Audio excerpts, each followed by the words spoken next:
दिया। तो धर्म के कई सारे अर्थ आते हैं और वो कल हमने 10 तरह के अर्थ श्रीमठानंद सूत्र के आधार से श्रवण कर रहे हैं। तो उन 10 बातों में हम लास्ट के पॉइंट श्रुत धर्म, चारित्र धर्म और अस्थि काय धर्म, इनका विवेचन सुन रहे हैं। तो धर्म का सामान्य सा अर्थ है जो हमें गिरते हुए को थाम ले, जो हमें गिरते हुए को थाम ले और जो अभी नीचे है उसे उठाकर मंजिल तक पहुंचा दे, उसका नाम क्या है? धर्म है। जो हमारी मनस्थिति को इतना मजबूत कर दे कि परिस्थिति कितनी भी भयानक, क्रूर, निर्दय क्यों ना हो, मगर हम उस परिस्थिति की बीहड़ गलियों से भी बड़ी समता के साथ गुजर करके अपनी मंजिल का आस्वादन ले सके, उस पद्धति का, साधना का नाम है धर्म। और श्रुत धर्म मतलब अपने माइंड की ऐसी प्रोग्रामिंग करना, ऐसा अच्छा चिंतन पैदा करने के लिए कुछ अच्छा सुनना। वो अच्छा सुनना ही क्या है? श्रुत धर्म। क्योंकि जिसका गिरा विचार उसका गिरा आचार, जिसका गिरा विचार उसका गिरा आचार, जिसने इसे संभाला वो ही समझदार। तो अपने विचारों को संभालने के लिए हमारा ज्ञान निर्मल होना बहुत ज़रूरी है। और यदि ज्ञान उत्तम नहीं है, ठाणांग सूत्र की भाषा में चले तो जिसका स्वाध्याय अच्छा होगा उसका ध्यान भी अच्छा होगा, जिसका स्वाध्याय अच्छा होगा उसका ध्यान अच्छा होगा, और जिसका ध्यान अच्छा है उस व्यक्ति का तप और चारित्र ये दोनों अच्छे हो जाएंगे। अर्थात जैसा हम सोचते हैं वैसा हम बोलने लग जाते हैं, जैसा हम बोलते हैं वैसा हम करके भी दिखा देते हैं। और जिस कार्य को हम करने लग जाते हैं, बार बार करने लग जाते हैं, वही हमारी प्रवृत्ति, वही हमारी आदत, हमारी आइडेंटिटी, हमारी पहचान बन जाती। कोई भी व्यक्ति एक ही दिन में क्रोधी, एक ही दिन में समताधारी नहीं बनता। उसके लिए बहुत लंबा एक प्रोसेस चलता है। क्यों? क्योंकि व्यक्ति जैसा सोचता है उसके वो शब्द, उसके वो भाव शब्द लेकर के सामने प्रकट हो जाते हैं, और जैसा वो बोलता है वैसा वो करने लग जाता है। इसलिए हमारे इस सोचने के ऊपर कंट्रोल करने वाला यदि कोई है तो वह है सुनना, देखना, पढ़ना। यदि हम सुनते, पढ़ते और देखते अच्छा है तो ध्यान देना हमारा चिंतन भी अच्छा ज़रूर हो जाएगा। और चिंतन अच्छा हो गया है तो आप कोई भी गलत डायरेक्शन में अपने कदमों को बढ़ाने की हिम्मत नहीं करोगे। खुद को ही रोकोगे कि ये मार्ग ठीक नहीं है, ये मार्ग उन मार्ग है, इस मार्ग पर चलने से इज्जत भी जाती है, धर्म के स्थान पे अधर्म की कमाई भी घर आती है, इसलिए मुझे ऐसा काम नहीं करना। तो धर्म, जो श्रुत धर्म है, सुनेंगे तो संस्कार अच्छे हो जाएंगे। और कहा जाता है पशुओं में और इंसानों में कितना अंतर है? कहा मात्र एक बात का अंतर है। किसका अंतर है? एक बात का। आहार निद्रा भय मैथुनं च सामान्यमेतत् पशुभिर्नराणां धर्मो हि तेषाम् अधिको विशेष धर्मेण हीन पशुभिर समान। अर्थात पशुओं में और इंसानों में यदि सिमिलैरिटी, समानता खोजने चले तो ढेर सारी समानताएं। उन्हें भी भूख लगती है, भोजन करते हैं, इंसान को भी भूख लगती है और वह भोजन करता है। और भोजन किया है, काम घूमे फिरे हैं, थक जाते हैं, नींद उन्हें भी आती है और नींद इंसानों को भी आती है, कोई अंतर नहीं। डरते वे भी है और डरता मनुष्य भी है। डरते कौन है? पशु भी डरते हैं और मनुष्य भी डरते हैं, इसमें भी कोई विशेषता नहीं है। घर गृहस्थी जिसे हम बोल सकते हैं, जब अब मोहनीय कर्म का उदय भाव रहता है तो व्यक्ति संग की कामना करता है, अर्थात अपनी उस वासना की पूर्ति के लिए किसी दूसरे का सहारा लेता है। तो वो मैथुन क्रिया पशु भी करते हैं और इंसान भी करते हैं, कोई डिफरेंस नहीं मिल रहा। कहा ये गुण तो, ये क्वालिटीज तो बिल्कुल सामान्य, मतलब दोनों में कॉमन है। धर्मो ही तेषाम अधिको विशेष। यदि पशु में और इंसान में कोई चाहता है कि हम उन्हें डिफ्रेंशिएट करके बता सके, तो सिर्फ एक धर्म ही है जो मनुष्य को उन पशुओं से विशेष बनाता है। क्या बनाता है? यदि जिंदगी मात्र खाने में, सोने में, डरने में, डराने में, भोग भोगने में जा रही है, तो इंसान में और पशु में आप इंसान के सिर्फ फिजिकल बॉडी के अकॉर्डिंगली इंसान हो, मगर सारी प्रवृत्तियां किनके समान है? पशुओं के समान। मगर एक चीज ही तो एडवांस है ना, एक ही चीज तो ज्यादा है। वो कौन सी है? धर्म की क्रिया। धर्म करने की जो क्षमता है, जैन शास्त्रों के अकॉर्डिंग चले तो एक पंचेंद्रिय जो समनसक है, मन वाला संगी ऐसा त्रयंच है, वह भी देश विरति तक श्रावण वृत्ति पाल सकता है, मगर शरीर विरति उनकी जिंदगी में भी आती नहीं। मगर ऐसे कितने को पशु होंगे हमारे सामने, हम तो किसी को असेस भी नहीं ना कर सकते। मगर यदि धर्म की क्रिया, धर्म के प्रति अनुरक्ति, धर्म की मर्यादाओं को समझने की जो भावना है, यदि किसी में आती है तो वो इंसान है। वो कौन है? और यदि इंसान होकर के भी धर्म को जानने की, धर्म को समझने की, धर्म करने की भावना नहीं आती, तो वेरी सिंपल, अभी वो पशुओं की लाइफ जी रहा है। कौन सी लाइफ? पशुओं की लाइफ जी। तो कहा श्रुत धर्म, और अगला बताया है चारित्र धर्म। चारित्र धर्म मतलब वो प्रैक्टिस, वो साधना जिसके द्वारा आत्मा अपने असंख्यात आत्मा के प्रदेशों पे जो कर्मों का उसने बोझ उठा रखा है, उस बोझ को उतारा जाता है। उस बोझ को उतारने का जो प्रोसेस है उसका नाम है चारित्र। आप सामायिक करते हैं तो ये भी चारित्र का अंग है। आप उपवास करते हैं तो ये भी किसका अंग है? चारित्र का अंग है। आप आईमिल कर रहे हैं तो ये भी चारित्र का अंग है। आप माला फेर रहे हैं तो ये भी किसका अंग है? चारित्र का अंग है। आप नवकार्सी कर रहे हैं, रात्रि चौविहार कर रहे हैं, तो ये भी किसका अंग है? बोलो। इससे क्या होने वाला है? जो कर्मों के भंडार हमने जमा कर रखे हैं वो क्या होते जाते हैं? कम होते चले जाते हैं इन साधनाओं के माध्यम से। और आप यदि भोजन की थाली सामने पड़ी है और आज स्वाद नहीं है, मगर ऐसे टाइम में भी शांति पूर्वक खाते हो, तो ये भी किसका अंग है? चारित्र का अंग है। और आगे बढ़ते चले जाएं, यदि आप कोई किताब उठा करके धर्म की पढ़ रहे हैं तो ये भी क्या करने वाला है? कर्मों की निर्जरा करने वाला है। आप इस समय यदि प्रवचन सभा में आए हैं, भगवान की बातें सुन रहे हैं, तो इस टाइम भी क्या किया जा रहा है? क्योंकि श्रुत धर्म तो है ही है, मगर जो भावों की निर्मलता आ रही है, नियम पच्च खान का भाव आ रहा है, जो ये स्वाध्याय रूप वाचना ली जा रही है, तो ये भी किसका अंग है? चारित्र का अंग है।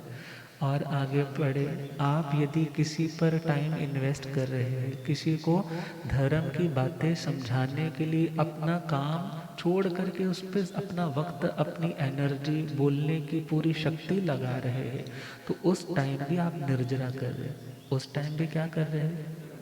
निर्जरा कर रहे हैं। अपने से कोई गलती हो गई है, गलती को आप मान करके उसको स्वीकार कर रहे हैं और उसके लिए प्रायश्चित ले रहे हैं, तो वो प्रायश्चित भी क्या है आपके? बोलो। चारित्र का अंग है, उससे भी कर्मों की जो कालिमा है वो आत्म रूपी उस कपड़े से उतरने वाली है। क्योंकि चारित्र देखा जाए तो वो साबुन की तरह है जो उस मलिनता को दूर करने वाला है। भले जब चारित्र और तप ये दो वर्ड अलग अलग आते हैं तो वहाँ चारित्र का मतलब होता है आने वाले कर्म को रोकना, और तप का मतलब रहता है जो ऑलरेडी अंदर कर्म आ चुका है उसको दूर करना। मगर जब एक ही शब्द दिया जाए, जब कहा जाएगा तीन रतन, जब कहा जाएगा श्रुत धर्म चारित्र धर्म, तो वहाँ पर चारित्र से दोनों मीनिंग समझने, तप भी और चारित्र भी, संवर भी और निर्जरा भी। तो जब आप विवेक पूर्वक साधु महाराज के साथ मुख पे हाथ रख के मुख वस्त्रिका के साथ बात कर रहे हो तो उस टाइम भी क्या हो रहा है, चारित्र पाला जा रहा है। आप वंदना कर रहे हो, सेवा कर रहे हो, अपने शौक छोड़ करके, अपना अभिमान छोड़ करके किसी की सेवा में वैयावृत्ति में लगे हो, तो वो भी क्या है, चारित्र है। वो भी कर्मों की निर्जरा करने वाला है। तो भगवान ने तो ये चारित्र का संदेश दिया। साधु है तो उसकी 12, भिक्षु की प्रतिमाएं है, श्रावक है तो उसकी 11, उपासक देखा जाए उसकी श्रवणोपासक की प्रतिमाएं प्रतिज्ञाएं हैं जो उनका पालन कर रहा है, जो उनको जिंदगी में धारण कर रहा है। वो व्यक्ति भी कौन से धर्म को पालन कर रहा है, बोलो, चारित्र धर्म को। तो भगवान का ये धर्म जिसमें हर तरह की मलिनता को दूर करने का अभ्यास करवाया जाएगा। और लास्ट वाला है अस्तिकाय धर्म। अस्तिकाय धर्म मतलब, अस्थि का मतलब अस्तित्व, जिन पदार्थों का अस्तित्व है उनकी अस्तित्व को जो स्वीकार करता है, उनके अस्तित्व को जो स्वीकार करता है, किसी के अस्तित्व को, एग्जिस्टेंस को जो नकारता नहीं है, उसे भी क्या बोला, धार्मिक। उसे भी क्या बोला, क्योंकि अस्थि से ही आस्तिक शब्द बना है। आस्तिक जो व्यक्ति होता है उसको धार्मिक ही बोलते हैं दुनिया में, और जो नास्तिक होता है उस व्यक्ति को बोलते हैं उसको धर्म के प्रति कोई श्रद्धा, रुचि, विश्वास नहीं है। और अस्थि यदि थोड़ा सा हम गहराई में जाएं, अस्थि का मतलब है प्रदेश, और काय का मतलब है प्रदेशों का समूह, और जो उन प्रदेशों के समूह रूप वस्तु के पदार्थ को जानता है और मानता है उसे भी क्या बोला जाता है, धार्मिक। क्योंकि अब हमारे पास देखें तो षड द्रव्य है। कितने द्रव्य हैं, 6 द्रव्य है ना। तो 6 द्रव्यों में काल द्रव्य एक ऐसा है जो अस्थि काय नहीं है।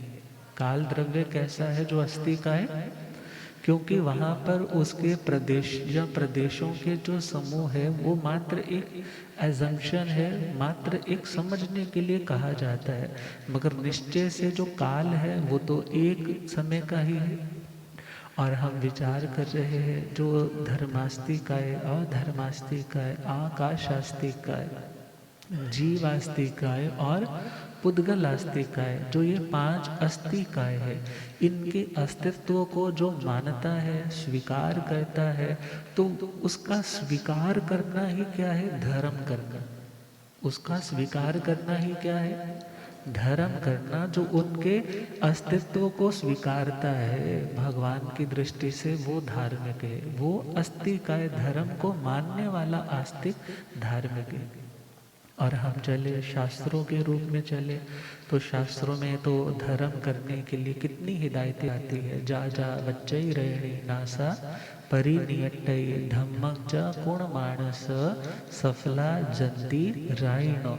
जो दिन और रात जिंदगी के बीत जाते हैं, जैसे नदी का पानी जब बह जाता है वो लौट करके वापस नहीं आता, इसी प्रकार भगवान कह रहे हैं जो जो दिन रात बीत जाते हैं वो लाख कोशिश करने पर उसी रूप में वापस नहीं आते।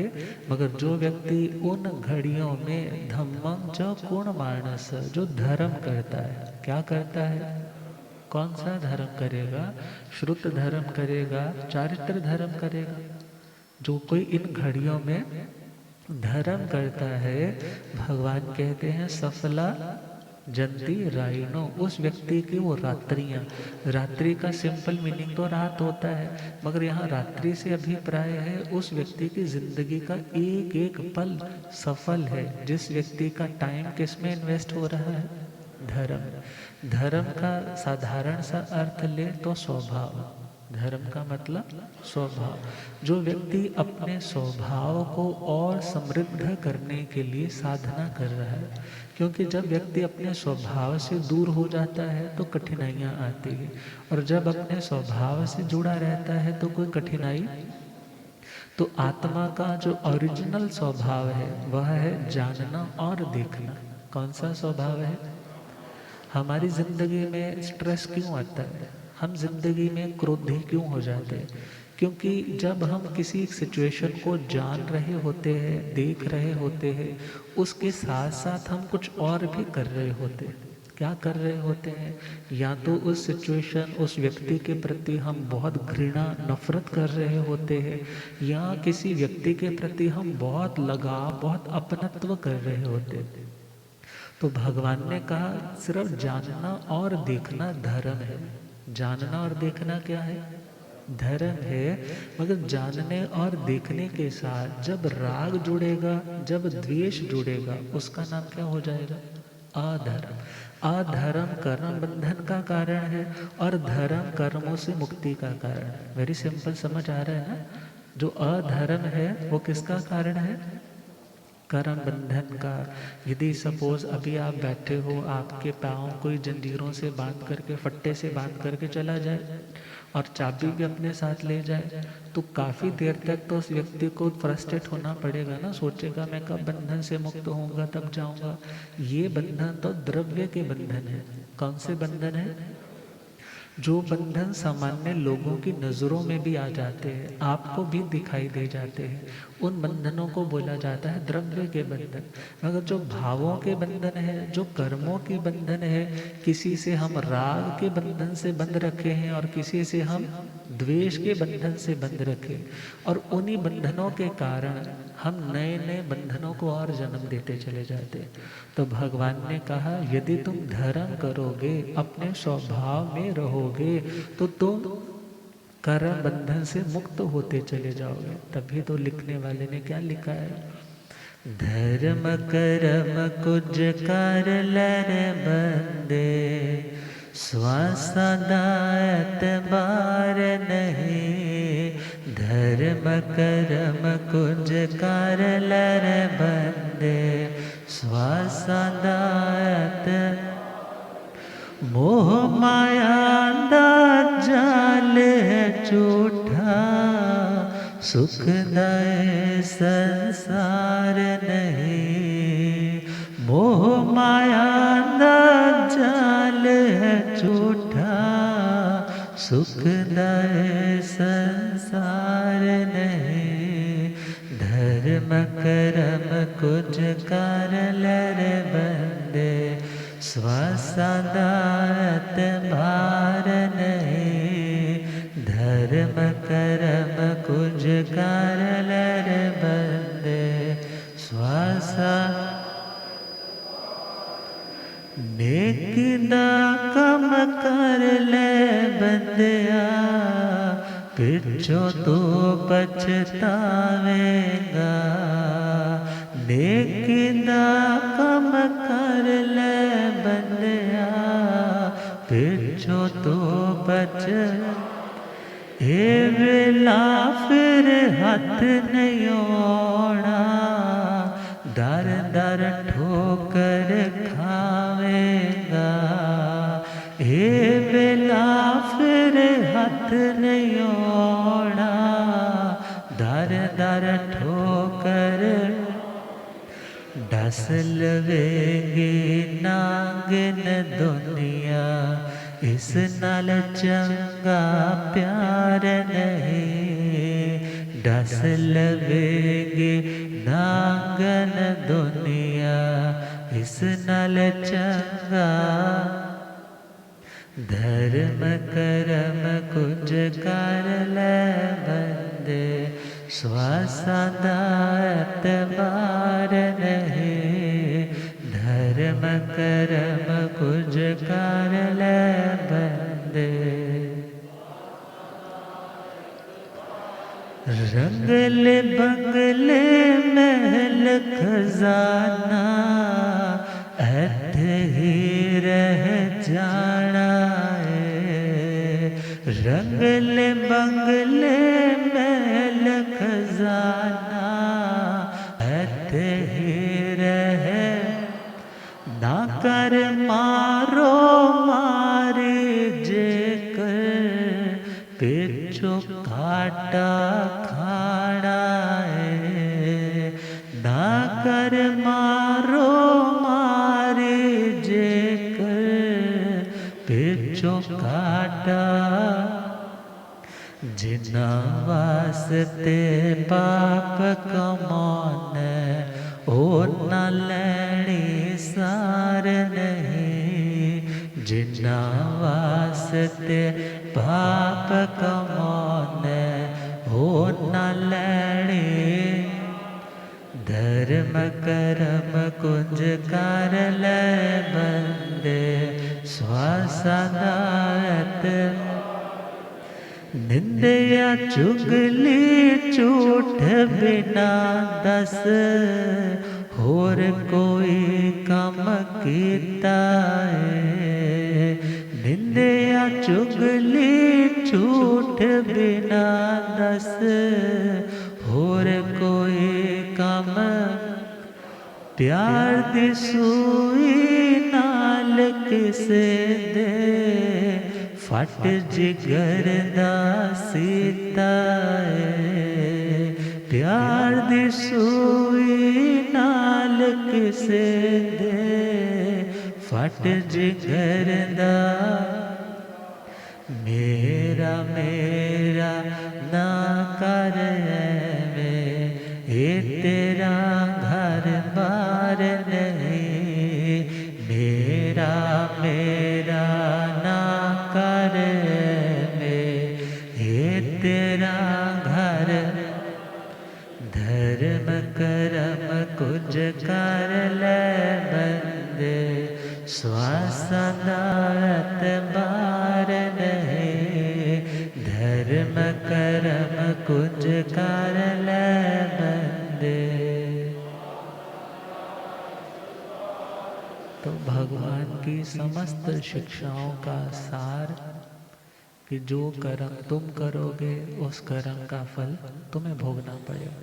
और यदि तुम अपने परिवार के लिए भी कर रहे हो तो ध्यान देना, कर्म करने वाले तुम हो, तुम्हारे कर्म का जो खाता है वो अलग चलेगा। और जो लोग तुम्हें प्रेरणा दे रहे हैं या तुम्हारे दिए हुए भोगों से ऐश कर रहे हैं और बड़े उन सुखों के प्रति आसक्त हो रहे हैं, तो वो लोग अपने कर्म का बंधन अलग करेंगे। मगर तुम जो करने वाले हो उस कर्म का फल तुम्हें भोगना पड़ेगा। और कर्म भोगे बगैर आत्मा का छुटकारा नहीं हो सकता। और भगवान ने कहा धर्म द्वीप के समान है। धर्म किसके समान है? द्वीप के समान है। समुद्र में लहरें बहुत है, व्यक्ति यूं बहता चला जाता है जैसे हवा के झोंके से सूखा पत्ता उड़ता चला जाता है। मगर ऐसे टाइम में यदि उस अनस्टेबल सोल को कोई ऐसा ऊंचा प्लेटफॉर्म मिल जाए जहाँ पर पानी की पहुँच ना हो, तो भगवान कहते हैं दुनिया के संसार के उस समुद्र में यदि कोई रक्षा सुरक्षा देने वाला है तो वो धर्म द्वीप है। वो कौन है? आप बहुत उदास हो, बहुत परेशान हो, हर परेशानी इंस्टेंटली तुम दूर नहीं कर सकते। हर परेशानी ज़िंदगी में आप इंस्टेंटली सोचो मैं अभी बदल दूँ इसको, नहीं बदल। कोई भगवान तुम्हारी हेल्प कर दे, नहीं हो सकता। मगर ऐसे टाइम में यदि कुछ तसल्ली देने वाला है तो वो कौन है? धर्म। तुम्हें ख्याल आता है मैंने किसी का बुरा नहीं किया, मैं सबका अच्छा कर रहा हूँ। यदि अच्छा कर रहा हूँ तो आज यदि कोई फल मिल रहा है तो ज़रूर मेरे किसी बुरे का मिल रहा है, मगर मैं आज समता रखूँगा, अपने कर्म को अच्छा ही रखूँगा, तो आने वाले टाइम में मुझ आत्मा का भी भगवान महावीर की तरह कष्ट सहते सहते निर्वाण ज़रूर होगा। और यदि धर्म को छोड़ बैठोगे, गलत ट्रैक पर चल बैठोगे, तो ऑलरेडी समुद्र में डूब रहे हो, तो पता नहीं कब जाकर के कभी किनारा मिल पाएगा। और भगवान कहते हैं जो आत्मा तप रही है कषायों की आग से, कभी क्रोध से जल रही है, कभी मैं बड़ा उसने पूछा नहीं, मेरे अभिमान के उस ईगो फैक्टर से मैं कभी ज्वलित भाव में हूँ, और कभी मैं छल कपट करके पकड़ा ना जाऊँ उस डर के कारण अंदर ही अंदर जल रहा हूँ, और कभी किसी की प्रॉस्पेरिटी मुझे मिल जाए इस लोभ से जल रहा हूँ। मगर भगवान कहते हैं धम्मो दीवे दीवो पैठाया और धम्मे हरे। 12वें अध्याय में भगवान के शब्द है ना वीतरागियों के, कि जो धर्म है वो हृद के समान है, सरोवर के समान है। जब सरोवर जिसमें शीतल शीतल पानी है उसके समीप से जाते हैं तो गर्मी से बेहाल व्यक्ति को भी कौन सी हवा मिलती है वहाँ जाकर? शीतल ठंडी। और यदि वो व्यक्ति उस सरोवर में उतर जाता है तो उसके तन बदन में क्या, अभी तक तो आग लग रही थी मगर अब क्या मिलने लग पड़ी? शीतलता मिल। आप खुद से पूछो, कई बार स्थानक आते आते कुछ ना कुछ किसी से ऊंचा नीचा बोला जाता है, कभी किसी को चिल्ला कर के आ रहे हो या कोई बात याद में आ गई, मन उदास है, नीचे वो व्यक्ति मिल गया जिसको तुम देखना नहीं चाहते थे, मगर उस टाइम तक तो फ्रस्ट्रेट थे जब तक तुम इस सरोवर के इस कुंड में पहुंचे नहीं थे। मगर जैसे ही सत्संग में आते हो, प्रवचन में आते हो, कुछ अच्छा सुनते हो, तो तुम्हारे भीतर का जो कषायों का आवेग था, उसके कारण जो तुम छटपटा रहे थे, वो क्या हो जाता है? शांत हो। तो भगवान ने ऐसे धर्म रूपी द्वीप का दुनिया को पता बताया कि ये द्वीप है, ये सुरक्षा देगा, और जो लोग फ्रस्ट्रेट हो रहे हैं उनको शांति देने वाले धर्म रूपी इस सरोवर का पता बताया कि यदि इसमें उतर जाओगे तो तुम्हें कोई दुख सताने वाला नहीं। तो ऐसे लोकोत्तर धर्म के जो व्याख्याता थे, जो उपदेशक थे, अणुत्तर धम्म मुई रहता, और वो धर्म 3 अंगों वाला है। कितने अंगों वाला? जैसे हमारी बॉडी में तो कई सारे अंग हैं ना, तो धर्म के भी 3 अंग है, मतलब 3 ऐसे इंग्रेडिएंट्स है कि जिसके बिना धर्म पूरा नहीं हो सकता। धर्म की यदि परिभाषा देनी है तो 3 चीजें मिलेंगी तो धर्म बनेगा, एक भी मिसिंग होगी तो पूरा नहीं हो पाएगा। वो तो 3 चीजें कौन सी है? धम्मो मंगल मुक्केठ अहिंसा संजमो तवो देवा वित्तं नमं संति जस धमे सयम। सिंपल सी बात है, खुद को चेक करना है, दूसरों को नहीं देखना कि वो धर्म करता है नहीं करता, सिर्फ खुद को निहारना है कि मैं सच्चे अर्थों में क्या धर्म कर रहा हूँ। यदि मैं धर्म कर रहा हूँ तो मेरी आत्मा में छटपटाहट नहीं होनी चाहिए। यदि मैं धर्म कर रहा हूँ तो मेरा मन उदास नहीं होना चाहिए। यदि मैं धर्म कर रहा हूँ तो मुझे किसी का बुरा सोचना ही नहीं चाहिए। मगर यदि मैं धर्म नहीं कर रहा हूँ वो भी पता चलेगा, और यदि धर्म कर रहा हूँ तो भी पता चलेगा, क्योंकि जो धर्म करने वाला है ये 3 चीजें करेगा। कितनी चीजें? क्योंकि धर्म में 3 चीजें आएंगी, अहिंसा, संयम और तप। यदि तुम कोई भी क्रिया कर रहे हो उसमें अहिंसा है, उसमें क्या है? अहिंसा, किसी भी जीव को किसी भी तरह से कोई नुकसान नहीं, और खुद का भी कोई नुकसान नहीं, आत्म विराधना भी नहीं और पर विराधना भी नहीं। तो सिंपल उस टाइम देखना कि तुम पूर्णतया शुद्ध धर्म कर रहे हो। और यदि कहीं पर कोई अंश ऐसा आ जाता है जो हिंसा रूप में आया हुआ है, तो उतने अंश की दृष्टि से कहा जाएगा ये दूषित है, बाकी दृष्टि से कहा जाएगा ये कैसा है? ये शुद्ध है। और यदि तुम संयम की आराधना कर रहे हो, खुद को गलत ट्रैक से रोक रहे हो, तो तुम धर्म कर रहे हो। क्या कर रहे हो? और यदि तुम खुद को कंट्रोल ही नहीं कर पा रहे हो, हमेशा आउट ऑफ कंट्रोल हो जाते हो, भले वो बोलने की बात हो, भले वो सोचने की बात हो, भले वो खाने की बात हो, भले कोई चीज़ किस तरह से रखनी है वो बात हो, जहाँ तुम अपने डिसिप्लिन को खो बैठते हो, तो वहाँ पर क्या होता है? अधर्म। गाड़ी चलाते टाइम यदि तुम बिल्कुल अच्छे से चल रहे हो, ब्रेक का भी तुम्हें ख्याल है, स्पीड का भी तुम्हें ख्याल है, तो तुम संयम के साथ बढ़ने वाले धार्मिक हो। मगर यदि तुम स्पीड पे पैर रखना तो जानते हो, मगर ब्रेक पे पैर रखना नहीं जानते, तो जिंदगी में बिना ब्रेक के चलने वाली गाड़ी का हमेशा एक्सीडेंट होता है। सिंपल। और जो व्यक्ति धर्म करने वाला, संयम का मतलब सिर्फ रुकना नहीं है। संयम का जो रुकना अर्थ है वो अधूरा अर्थ है। उसका पूर्ण अर्थ क्या है? कि गलत से रुक जाना और सही की ओर बढ़ जाना। गलत से, अब सपोज करो ना मेरे को वायरल हो जाए, कर्म उदय है ना, वायरल हो गया सपोज। अब वायरल हो गया, खांसी है, जुकाम है, डॉक्टर ने बोला आपको कोई ठंडी चीज़ नहीं लेनी है, कोई खट्टी चीज़ नहीं लेनी है, कोई बासी चीज़ नहीं लेनी है, और खाने के बाद पानी तो बिल्कुल नहीं पीना है। चलो मेरे को समझ में आ गया और मैंने उस चीज़ को फॉलो करने की कोशिश की। अब विचार करना है, यदि मैंने ये सोचा कि ये खाना नहीं, और मैंने उन उन चीज़ों को तो छोड़ दिया, मगर जो खाना चाहिए वो मैं ले ही नहीं रहा, जो मुझे खाना चाहिए वो मैं ले ही नहीं रहा, तो मेरा ये संयम अधूरा संयम है। मगर मेरा वो संयम पूर्ण संयम में कब आएगा? जो मुझे नहीं लेना उसको मैंने तो छोड़ा, और जो लेना है उसको मैंने जारी रखा कि मेरे को ये लेना है। क्योंकि दवाई भी कब काम करेगी? जब डाइट भी प्रॉपर साथ में जाएगी। इसलिए संयम का मतलब जो गलत है उससे परहेज करना, और जो आपके स्वास्थ्य के लिए उत्तम है उसका आसेवन करना, उसे ग्रहण करना। तो जो व्यक्ति इस तरह से चल रहा है, 17 तरह के संयम को पाल रहा है, तो उस व्यक्ति को भी क्या कहेंगे? ये धर्म कर रहा है। और तीसरा पॉइंट है तपस्या। जो तपस्या कर रहा है, क्या कर रहा है? एक तपस्या है, दुनिया का कोई मनोरथ सिद्ध करने के लिए व्यक्ति खुद को तपाता है, खुद को उस तपस्या की भट्टी में डालता है। मगर आत्मा के कर्मों को दूर करने के लिए जो 12 तरह की तपस्या की जाती है, उसे यहाँ पर तपस्या कहा है। वरना धरने पे बैठने वाले तो 8-8 दिन कुछ नहीं खाते, मगर उन्हें कोई तपस्वी नहीं कहता। मगर उनका जो प्रोटेस्ट है वो तो किसी बात को, किसी डिमांड को लेकर के है। मगर जो अटाई करने वाला, तप करने वाला, उस व्यक्ति की वो साधना किसके लिए है?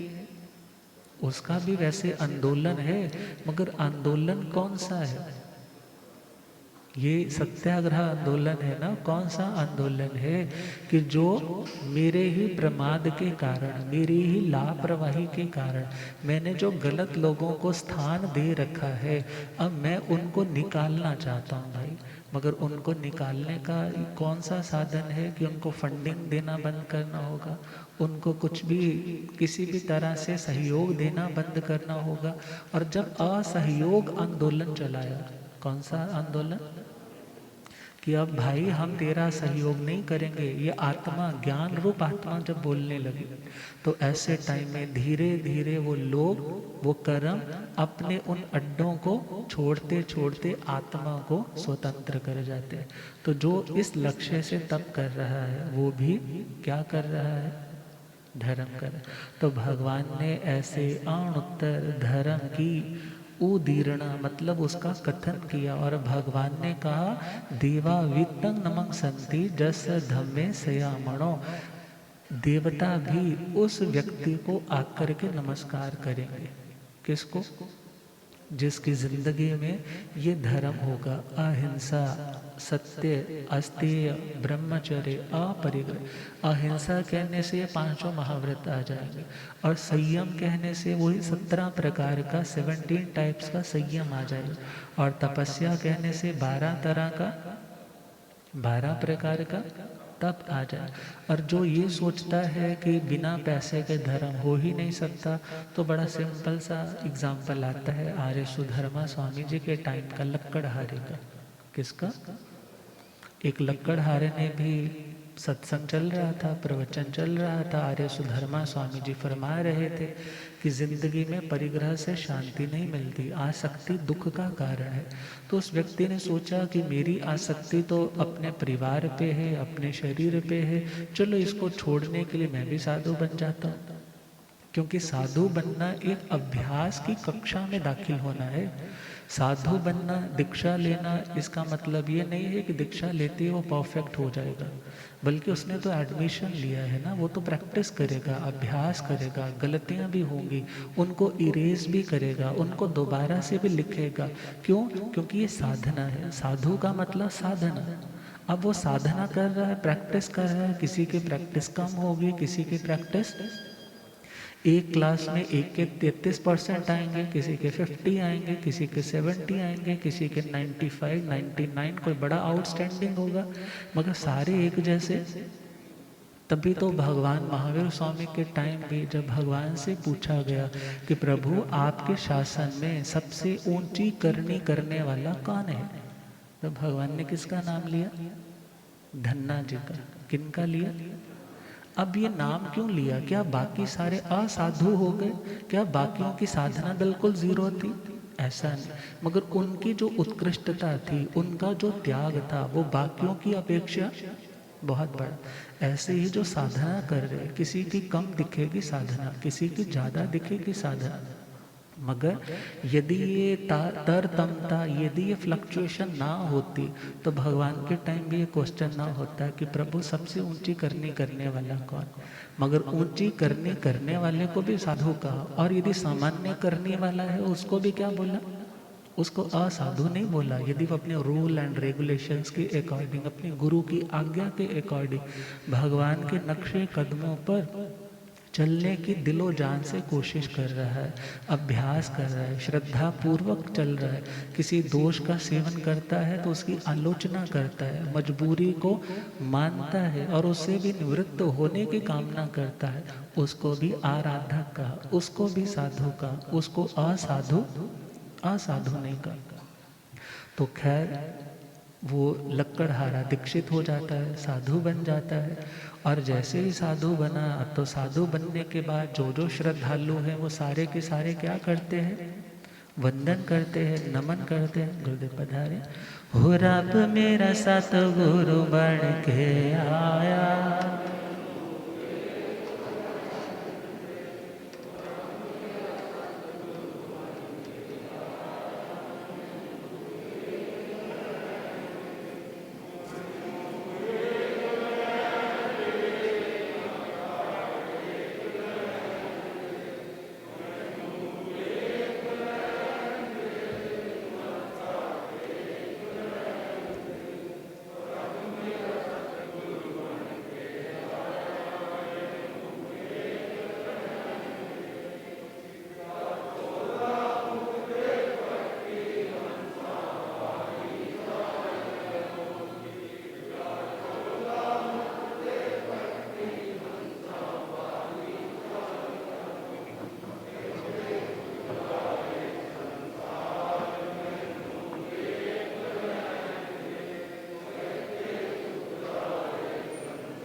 भूले आगम ज्ञाता आगम पुरर्जन शास्त्र तद हिमाचल केसरी उपाध्याय भगवंत श्रद्धे गुरुदेव श्री जितेंद्र मुनि जय।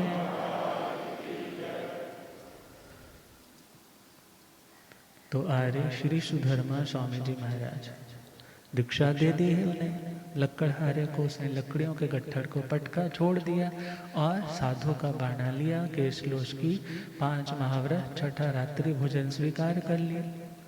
और जैसे ही कुछ दिन बीते, अगली सुबह वो गोचरी के लिए जा रहे होंगे। अभय कुमार मंत्री ने देखा उन संतों को तो उसके बड़े भाव बने, अरे देखो ये कितने त्यागी है। वो दिन धन्य होगा जब मैं भी सर्व कर्म क्षय करने के स्मारक पर आऊँगा। रथ से उतर करके अपने चप्पल जूतों को उतार करके बड़े भावों से उन्हें क्या की, वंदना। और जैसे ही वंदना की तो कुछ लोग उधर खड़े थे, कुछ लोग खड़े थे तो एकदम किसी ने पंजाबी में को ना छुरली छोड़ दी, छोछा छोड़ दिया। कहने लगे अरे इसने कौन सा साम्राज्य छोड़ा है जो अभय कुमार मंत्री इस त्यागी को क्या कर रहे हैं। तो एक कहने लगा अरे इसने कल ही तो लकड़ियों का गट्ठड़ वही साम्राज्य था ना वो छोड़ा है, साधु बना है, इसलिए से क्या कर रहे हैं, वंदन कर। मगर जैसे ही सुना अभय कुमार जी ने सोचा ये तो शासन की हीलना है, तिरस्कार है, साधु का अपमान है, इन्हें समझाना चाहिए। अगली ही सुबह उन्होंने 5 ढेरियां लगा दी। कितनी ढेरियां, किसकी ढेरियां, रत्नों की, चांदी, हीरे, जवाहरात। वो जब ढेर लगा दिए और घोषणा करवा दी इनमें से जो कोई भी व्यक्ति पूरा ढेर लेकर जाना चाहता है ले जा सकता है, मगर शर्त मात्र इतनी है जो कोई इनमें से एक लेकर के जाना चाहता है उसको सारी उम्र के लिए अहिंसा महाव्रत को पालना होगा, दूसरी लेकर जाना चाहता है सत्य महाव्रत को पालना होगा। ऐसे ही अस्तेय ब्रह्मचर्य अपरिग्रह। मगर जैसे ही लोग आते हैं उठाते हैं लेकर तो जाना चाहते हैं मगर कोई त्याग करने के लिए तैयार नहीं। और जैसे ही शाम हुई और उधर से संत भी गुजरे, कौन से संत, जो लक्कड़हारे से संत बने थे, और जैसे ही गुजरे उन्होंने भी देखा मगर उन्होंने सोचा ये तो मेरे काम की चीज, और वो आगे बढ़ गए। तो अभय कुमार मंत्री ने दुनिया को मैसेज दिया, अरे वो संत जो 5 महाव्रत पाल रहा है, जिसने अभी कल ही तो दीक्षा ली है लकड़ों का गट्ठर छोड़ करके, वो चाहता तो 5 महाव्रत पालने वाला ये 5 ढेर उठा करके अमीरों का अमीर बन जाता, मगर उसने तो क्या मन से कहा ये तो मेरे काम के। तो जो त्याग है उसको वंदन है, जो त्याग है उसी की कदर है। तो भगवान महावीर स्वामी ने ऐसे धर्म को बताया जहाँ पर सिर्फ पैसे से ही धर्म होता है, ऐसा नहीं, त्यागोगे तो भी धार्मिक कहलाओगे। तो अब श्रद्धे गुरुदेव जी हमारे सब कृपा करेंगे। ओम।